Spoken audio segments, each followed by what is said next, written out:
Often, churches struggle because there is a disconnect between a spiritual leader and spiritual followers. For a few years, I served in a denominational capacity as a presbyter, where I was refereeing church fights between pastors and congregations on Sunday nights. I would go in and try and help them find a resolution. And one of the big things I always found in those conflicts is that a pastor is working under one job description and the people are expecting him under another job description. And there's this collision. So today I want to give you a biblical pastor's job description. Are you excited? Go ahead and tell your face. All right. Loving spiritual leaders, understanding of a biblical job description. Number one, the biblical priority for spiritual leaders is the word and prayer. Is the word and prayer. Oh, it always kind of tickles me and offends me and makes me mad. It does. I kind of chuckle when I hear this, but it is a little weird.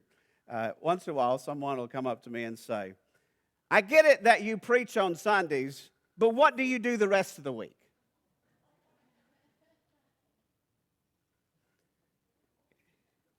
I get it.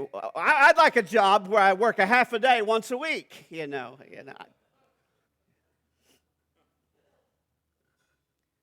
But friends, to understand this, we have to understand, and I'll talk in a couple of points, I'll share this, so I'm not getting lost. I'm trying to lay out the big picture here. For us, in this movement, in whatever you want to call it, the Pentecostal movement, the full faith movement, whatever you want to call whatever we are, the evangelical church, we believe in a prophetic ministry. We believe in a prophetic ministry. Now, what that means is, I have this theory. That when you come to church, you expect to hear something from God through the preaching of the Word. And I rather suspect that if you found out I was downloading my sermons off the internet, that you'd be very disappointed.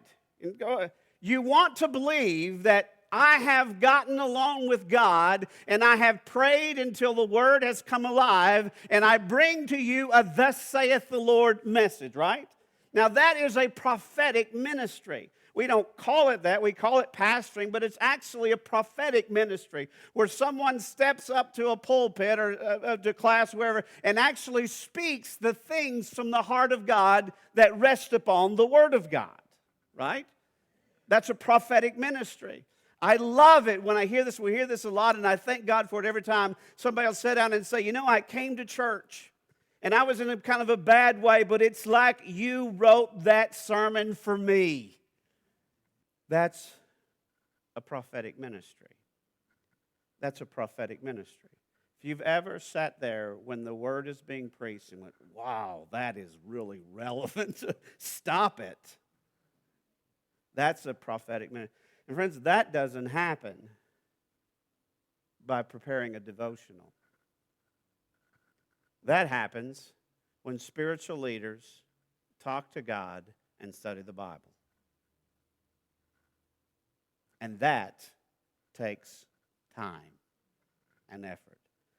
The 12 gathered all the disciples together and said, it would not be right for us to neglect the ministry of the word in order to wait on tables. Most of the time when pastors are in trouble, it's because they didn't do a good job of waiting on tables in some form. You know, they didn't tag all the bases that people think they should. Just listen to people when they complain about the pastor. It's usually, he wasn't there when I needed him. He didn't say this. He didn't do this. You know, he didn't wait on tables well enough is usually the answer they will give you.